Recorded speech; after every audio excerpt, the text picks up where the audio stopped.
Lisa Sánchez y Jacobo Dayan.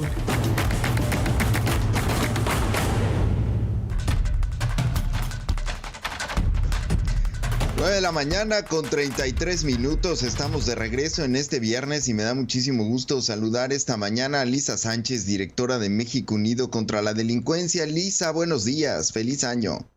Muy buenos días, feliz año y con el gusto de saludarles y a la audiencia también. Muchas gracias, Lisa Sánchez. Buenos días, Jacobo Dayan, director del Centro Cultural Universitario Tlatelolco de la UNAM. Feliz año. Feliz año, Manuel. ¿Qué tal? Buenos días, Lisa.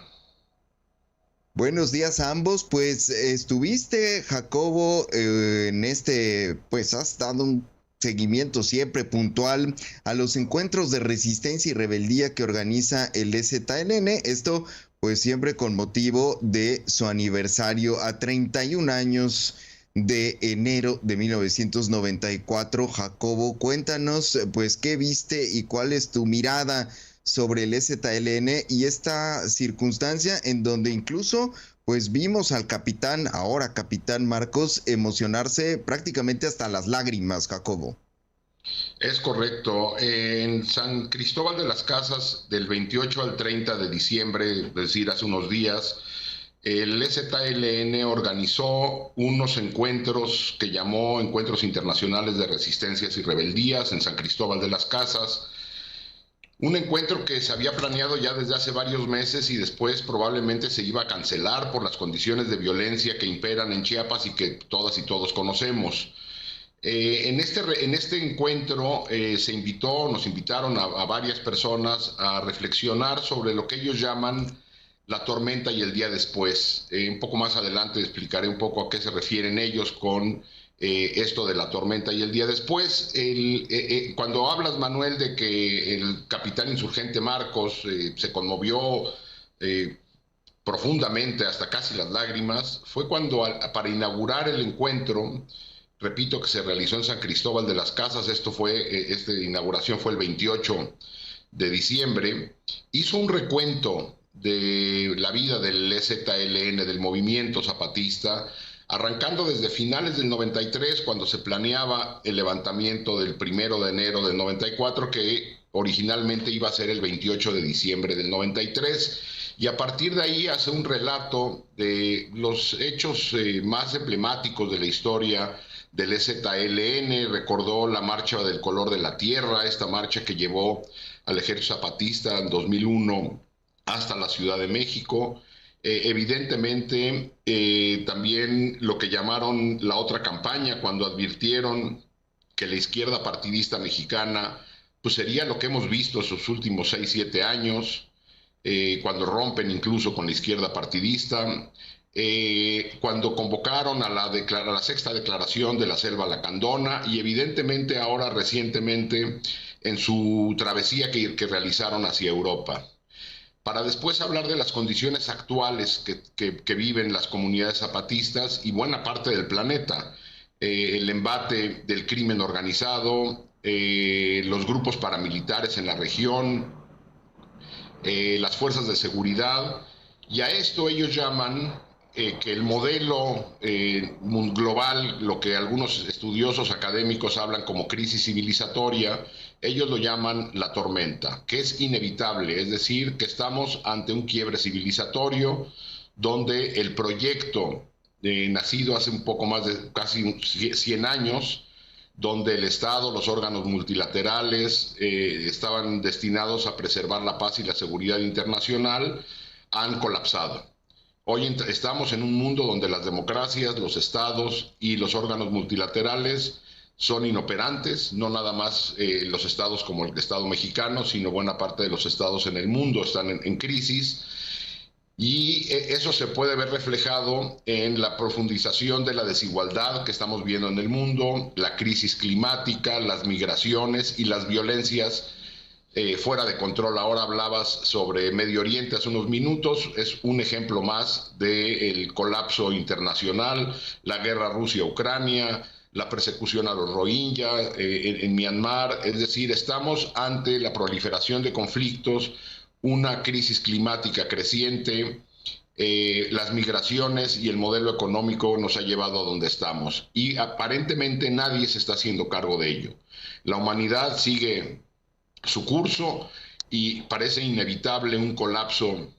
eventualmente o climático, o migratorio, o de violencias, o todas juntas. A eso ellos llaman la tormenta y están decididos a pensar el día después. Es decir, ¿qué pueden hacer estas comunidades en resistencia? No nada más las comunidades indígenas, también hubo presencia del Congreso Nacional Indígena, es decir, del CNI en el encuentro.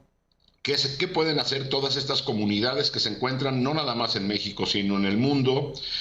haciendo resistencias muy en los márgenes, pero repensando el mundo del día después? Y centraron su atención en el crimen, es decir, en la violencia, el verdugo, las víctimas y qué es lo que se tiene que hacer para el día después. Y cerró su participación el capitán insurgente Marcos, pues haciendo una declaración contundente de que las comunidades zapatistas no se van a amedrentar, no se van a replegar, no van a cesar de buscar su autonomía y su subsistencia por el silencio al que han sido expuestas por buena parte de los medios nacionales. Es decir, incluso estos encuentros fueron recogidos por muy pocos medios tradicionales, entre ellos Aristegui Noticias evidentemente recogió este encuentro, ni por el silencio, ni por las calumnias que vienen del oficialismo, ni por las agresiones en las redes sociales y evidentemente ni por el crimen organizado, la Guardia Nacional, el Ejército o la Marina. Sumado a esto, repito, los grupos paramilitares, el ataque que están sufriendo en sus territorios, la pandemia, los desastres naturales e incluso agentes internacionales como Trump o Putin hicieron referencia a ellos, una crítica al gobierno de la autollamada Cuarta Transformación y hablaron de las traiciones que han sufrido en el camino, el olvido, la mentira, el desprecio. A grandes rasgos, lo que ellos están proponiendo para ellos, están trabajando en fortalecer su autonomía y en un proyecto que llaman el común, es decir, en la abolición en sus comunidades de propiedad privada para poder empezar a compartir saberes en materia de educación, de salud y también el poder compartir territorio, tierra para la subsistencia. Y al final convocaron a encuentros que se realizarán en marzo y posteriormente en el verano, julio y agosto, para seguir reflexionando al respecto. En el encuentro también hubo participación muy importante de las comunidades zapatistas, mujeres y hombres zapatistas que hablaron sobre los proyectos que están llevando a cabo y cómo están fortaleciendo sus autonomías, además de voces externas que fuimos invitadas a reflexionar sobre la situación nacional y global. A grandes rasgos eso es lo que ocurrió, Manuel, en San Cristóbal, 3 días, y después se fueron a realizar, ya no alcancé yo a llegar para allá, a Oventic para hacer las celebraciones del aniversario del levantamiento zapatista en 94. Tuvimos una muy buena nota de nuestro compañero Sebastián Barragán y después la magnífica crónica, como siempre, de nuestra compañera periodista Ángeles Mariscal sobre lo que ocurrió precisamente con este encuentro del EZLN Jacobo y en un contexto de enorme complicación en la entidad con la violencia desmedida que ha azotado a Chiapas, también parte del crimen organizado, lo que ha ocurrido con las autodefensas, con la complicidad también señalada por parte de algunas autodefensas, de otras con el crimen organizado, y este cóctel pues que ha obligado al gobierno pues a intensificar, digamos, por lo pronto su presencia militar, su presencia de seguridad, e incluso al nuevo gobernador Eduardo Ramírez a crear una fuerza especial de tarea para combatir esto que está ocurriendo en Chiapas en un escenario, como decíamos, de enorme complejidad. Lisa Sánchez, ¿qué decir al respecto de lo que plantea Jacobo y de cómo está enfrentando Chiapas este 2025 en este cóctel de cosas? Así es, bueno, yo creo que una de las cosas más importantes a rescatar justamente de la crónica que nos hace Jacobo, pues es el hecho innegable de que la situación de tormenta si bien es específicamente, o sea, evidentemente internacional y es una cosa sistémica que estamos viendo presentarse en muchísimos territorios, en muchísimos países, pues definitivamente tiene su expresión local en los territorios chapanecos, y en esas expresiones pues lo que vemos es el aumento increíble frente a la indolencia de autoridades que van y vienen e incluso son premiadas pues con consulados en Miami, ¿no? De cosas, por ejemplo, como los homicidios dolosos, como la desaparición, como el desplazamiento interno forzado de las comunidades, que a causa de las distintas violencias, que a causa de pues precisamente cómo se van agravando todos estos problemas a los que se suman los flujos migratorios, a los que se suma precisamente el cambio climático y todo lo que ya mencionaba Jacobo, que se hizo en este recuento de diagnóstico en el encuentro zapatista, pues lo que tiene es a las comunidades y a las personas en zozobra, ¿no? Hay datos muy interesantes y tremendamente dolorosos. Manuel, Chiapas cierra el 2024 como uno de los años más violentos de la historia reciente, el más violento en los últimos 6 años, de acuerdo con la propia estadística oficial. Chiapas cierra también el gobierno de su gobernador previo, pues con un incremento muy importante en las desapariciones, que además evidentemente, como hicimos hace un par de semanas con el caso del estudio de los homicidios, pues tienen grupos específicos a los que son más afectados, grupos etarios, específicamente los niños, adolescentes y jóvenes menores de 29 años, que han visto, ¿no?, el número de desapariciones incrementar y una desesperación tremenda por parte de las familias y los colectivos de personas buscadoras por los desaparecidos, de lograr audiencia con las nuevas autoridades para poder hacer verdaderamente, pues no solo una estrategia estatal de búsqueda que sea eficiente, que sea eficaz, sino también lograr poner al servicio de las comunidades un gobierno que efectivamente pueda prevenir el fenómeno de los levantones, de la leva, de la desaparición por parte de actores criminales, pero también, pues evidentemente, de los ataques armados que se han visto por parte de distintas organizaciones criminales directamente sobre las comunidades para despojarlos de sus tierras, para desplazarlos, para forzarles a participar en actividades ilícitas, que llevó, no sé si recordamos, vale recordarle a la audiencia que llevó incluso un caso pues que le parecía a la prensa internacional, aunque no es para la realidad común de muchas comunidades, insólito, que fue el desplazamiento de hasta 800 personas, de acuerdo con la guerra de cifras que se manejó en su momento a mediados del año, en el mes de julio, de distintas zonas de Chiapas hacia Guatemala, porque precisamente la violencia en el estado llegó a niveles tan insostenibles que las comunidades no podían permanecer, las personas no podían permanecer en sus hogares frente a las balaceras, frente a las amenazas, frente a la toma de sus propios hogares por estos grupos. Entonces creo que es muy importante no solo hacer el recuento de lo que pasó, traer no hacia adelante precisamente parte de este diagnóstico, el diagnóstico entero de lo que le sucede al mundo, lo que le sucede a México y lo que le sucede específicamente a Chiapas, y además hacer pues una puntualización muy clara sobre las condiciones en el territorio para que nos sensibilicemos realmente a cuáles son las condiciones que enfrenta el Estado. Cerraría diciendo únicamente pues que, como ya bien decía Jacobo, van a ser condiciones que nos van a enfrentar a retos menores en este 2025. Evidentemente la llegada de una nueva presidencia Trump pondrá muchísima presión en la frontera sur de México para el tema del control de los llamados flujos migratorios hacia Estados Unidos, pero también tendrá México pues un montón de presión en su propio territorio por la amenaza de deportaciones masivas, pues muchas de las cuales se gestionan de la peor manera. Ya lo vimos en la administración pasada, los migrantes son abandonados en la frontera norte y después México los traslada hacia la frontera sur y los abandona en la frontera sur, algo que ha exacerbado mucho pues las condiciones de violencia y de descomposición social en la frontera de Chiapas con otros países, pero también evidentemente pues no solo de Chiapas, sino del sureste en general, sabiendo pues además que son estados tremendamente pobres que han enfrentado condiciones estructurales de olvido pues muy fuertes, y que no tienen necesariamente la infraestructura para hacer frente a estos retos añadidos, más los que vengan.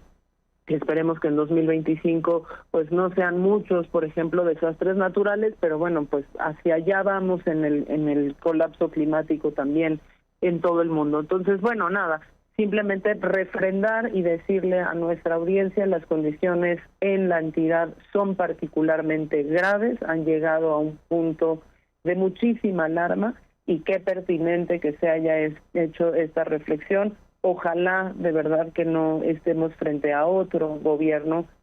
pues que haga oídos sordos a esto y que no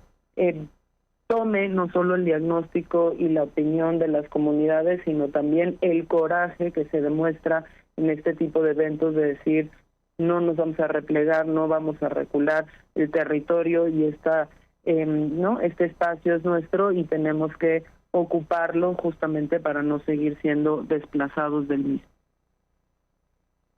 Pues sí, Lisa Sánchez plantea a Jacobo una cuestión fundamental de cómo está asumiendo el EZLN estos retos que existen en la entidad, que existen en el país, y precisamente de Chiapas. Mencionabas tú a Donald Trump, la asunción de la presidencia el próximo 20 de enero. De Chiapas ha partido una caravana migrante que busca llegar a los Estados Unidos antes de que Donald Trump asuma la presidencia, porque ha prometido estas deportaciones masivas, porque tiene frente a sí un plan que ya nos adelantaba Jesús Esquivel hace unos días, de desplegar a elementos de la Guardia Nacional en la frontera en los próximos días, el 26 de enero, unos cuantos días después de su toma de posesión, entre otras cosas, para combatir el flujo, el tráfico de drogas, que es otra de las banderas que ha enarbolado Trump en relación con nuestro país, el tema migrante, el tema del narcotráfico, la cuestión comercial, sin duda alguna, pero que también pasa, en el caso de México, por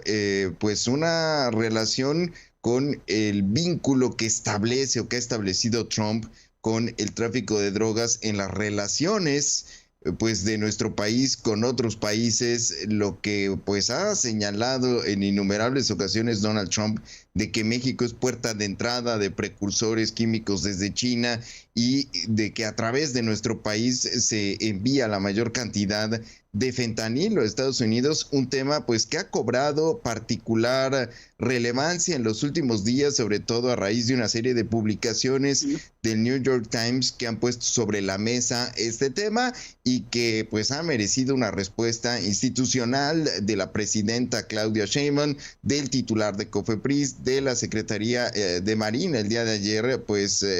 poniendo en duda, poniendo en tela de juicio la credibilidad de lo que se presentó en estos reportajes. ¿Cómo ves la situación, Jacobo Dayan? Me parece que lo pone muy claro Adrián López, el director del noroeste de Sinaloa, de Culiacán. Más allá de si el reportaje del New York Times es o no es un laboratorio de fentanilo, que ya salió el New York Times a refrendarlo, hay datos que la prensa ha emitido a partir de información oficial, donde el gobierno mexicano acepta haber desmantelado más de una veintena de laboratorios de fentanilo en el país. Es decir, no se puede negar la producción de fentanilo, más allá de si ese en particular es o no es. Pareciera que es muy relevante porque fuera el único laboratorio de fentanilo en el país, cuando no lo es. Es decir, el gobierno federal reconoce más de una veintena de laboratorios desmantelados. Y decía yo de Adrián López del noroeste, porque también ayer que estaba la discusión alrededor de sobre la veracidad o no de este laboratorio, decía Adrián en un recuento que lleva el noroeste de manera muy puntual, que más allá de ese laboratorio, el problema central tendría que ser no la producción de fentanilo, sino las condiciones de seguridad de la población. El fentanilo se está produciendo, eso no hay duda alguna, ahí están los decomisos que se han hecho.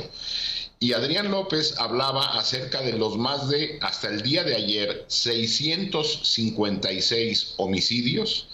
y 759 desapariciones o privaciones de la libertad, tan solo en Sinaloa. Es decir, la violencia en el país, producto del crimen organizado, está generando estos niveles de violencia y para laboratorio en particular. Entonces, lo que yo diría es, ¿no, se congeló? Se congeló, pero ya te recuperamos, bueno. Jacobo. Sí, decía yo que lo relevante, más allá de si ese laboratorio en particular es real o no, que repito, el New York Times lo afirma, el gobierno federal lo niega, hay decenas de laboratorios en todo el país. Hubo recientemente un decomiso histórico de fentanilo en el país, es decir, el fentanilo se está produciendo, y no nada más el fentanilo, sino otras drogas, y eso está generando una violencia creciente. Y en lugar de estar desestimando esto, tendría que estarse centrando el gobierno federal en la seguridad y sobre todo en entender la dimensión del problema y en eliminar los vínculos político-criminales que continúan cada vez más siendo más evidentes. Recordemos hace un par de días, la nota de que un funcionario de la Fiscalía General de la República fue encontrado con droga en su posesión con valor millonario, dejando en claro estos vínculos político-criminales. Entonces creo que estamos ante una discusión sin sentido, si ese laboratorio en particular es o no es un laboratorio real, cuando el mismo gobierno reconoce decenas y decenas de laboratorios en el país. Sí, pues se presumió ese decomiso por parte de Omar García Harfuch y de el gobierno federal que estamos viendo justamente en pantalla, y que se promovió con uno de los mayores decomisos que ha habido en materia de fentanilo en los últimos tiempos. ¿Cómo ves el panorama, Lisa Sánchez? Bueno, además de estar totalmente de acuerdo con lo que plantea Jacobo, de que en realidad el foco debería estar en la protección de los ciudadanos mexicanos frente a la actividad criminal, cualquiera que ésta sea, incluida la producción y el tráfico ilícito de drogas, yo creo que hay una reflexión tremendamente interesante que hacer en materia de política pública con el tema de fentanilo. Y es que efectivamente es una droga sintética que puede producirse a partir de un montón de precursores que están en el mercado legal, porque son sustancias que se necesitan para la industria alimenticia, para la industria textil, para la industria química en general, para la energética, en fin, que tienen un montón de fines lícitos y que son sustancias que per se no representan digamos un riesgo a la salud en términos de que sean consumibles directamente por las personas. Y lo segundo es que en esa dinámica o en esos mercados de drogas sintéticas, esas sustancias que se llaman precursores o incluso los precursores que se utilizarían para producir precursores sintéticos, pueden ser comerciadas, importadas y adquiridas por cualquier persona de manera legal. Y los estudios más serios que yo conozco sobre drogas sintéticas, tanto fentanilo como también el mercado de metanfetaminas, pues demuestran que hay muchísima participación de actores pseudolegales en Estados Unidos que adquieren esos precursores, que trafican en dirección inversa esos precursores a México para que sean sintetizados aquí y luego regrese un tráfico ilegal en dirección norte de esos precursores convertidos en la droga, de la misma manera que existe producción de fentanilo directamente en territorio norteamericano. Y tercer elemento, que mucho de ese tráfico sur-norte del fentanilo ya sintetizado se hace pues por individuos, no por estas cadenas de logística impresionantes que se necesitaban para los grandes volúmenes de drogas provenientes de plantas, como por ejemplo podría ser la marihuana. Se hacen a través de individuos con ciudadanía norteamericana, algo que también es muy importante y que se nos va en el debate tanto de los medios como de las voces oficialistas, que se concentran en el punto específico de si ese era o no un laboratorio clandestino de fentanilo y si las posibilidades reales realmente de que ese grupo criminal hubiese escapado de otro punto para llevar una producción urgente hacia una casa habitación son en realidad posibles o no. Lo que sabemos es que en México hay una capacidad y una posibilidad de producir todo tipo de drogas, pero no solo de drogas, sino todo tipo de actividad criminal, precisamente por lo que mencionaba Jacobo, que es la colusión que existe entre las autoridades, los actores políticos y esas economías ilícitas, en donde las ganancias regresan a esos actores políticos, a esos actores gubernamentales, y que por eso pues se vuelve tan profundamente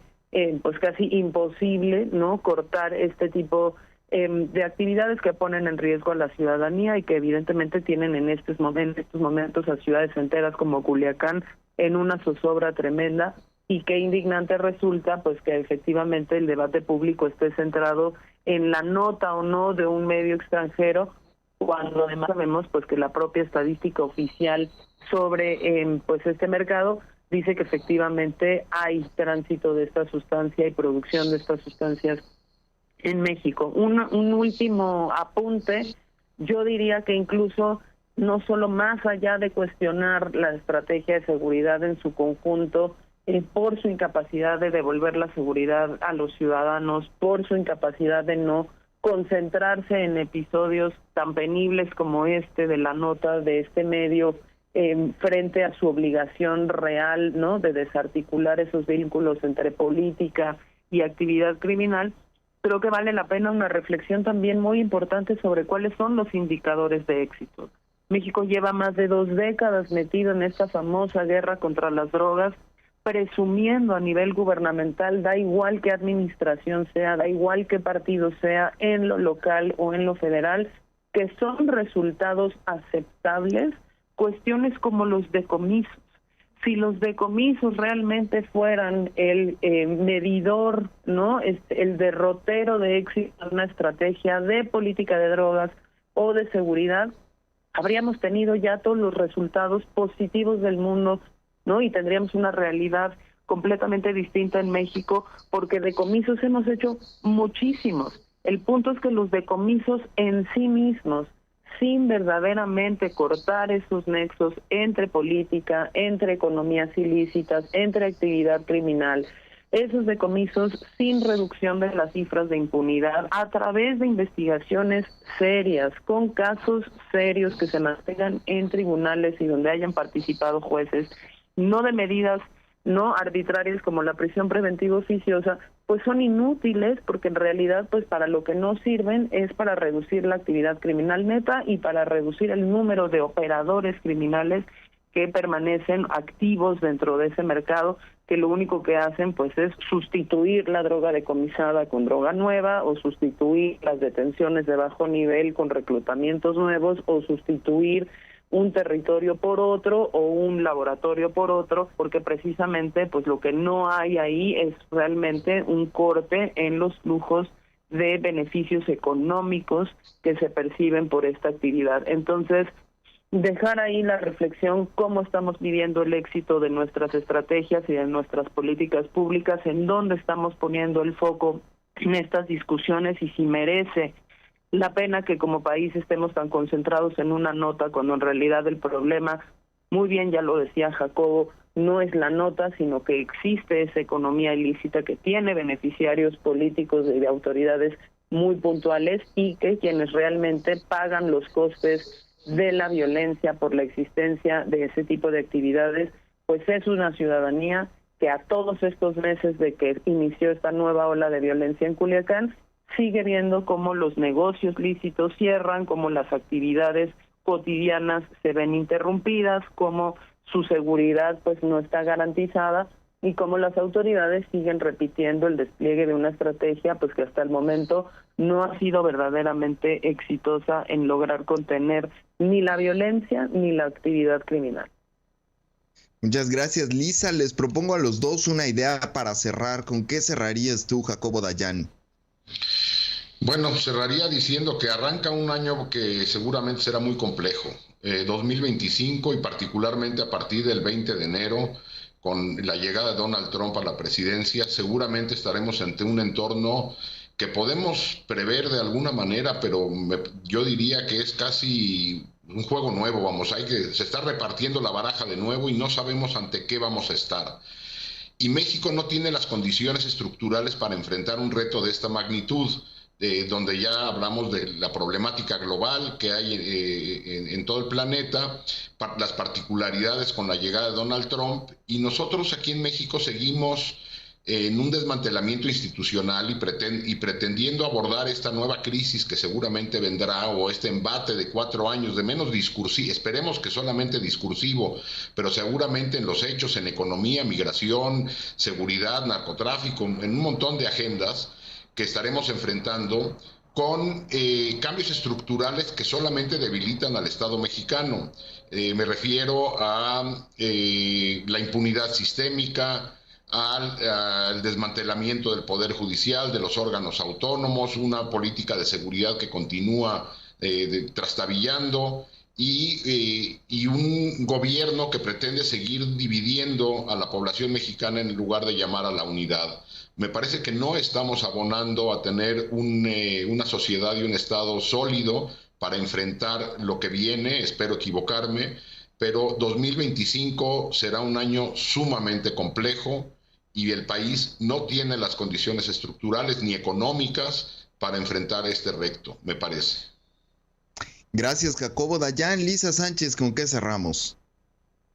Pues cerramos con la publicación en el Diario Oficial de la Federación de 2 de estas reformas, pues que lo único que hacen es perpetuar ese círculo vicioso en el que estamos, de mayor arbitrariedad y no por tanto menor impunidad y mejor funcionamiento institucional. Me refiero a la publicación de la reforma de prisión preventiva oficiosa el 31 de diciembre de 2024 y el día de ayer ya publicada para su entrada en vigor, si no me estoy equivocando, el mismo día de hoy, la nueva ley de la carrera judicial para el Poder Judicial, pues que exentará nada más y nada menos que a jueces, magistrados y ministros de tener que cursar una carrera judicial para poder ejercer la función jurisdiccional en un México en donde pues la gran impunidad está en la cifra de delitos no denunciados y en la cifra de delitos no investigados por fiscalías que siguen ahí sin ser sujeto de ni sujeto ni objeto de reflexión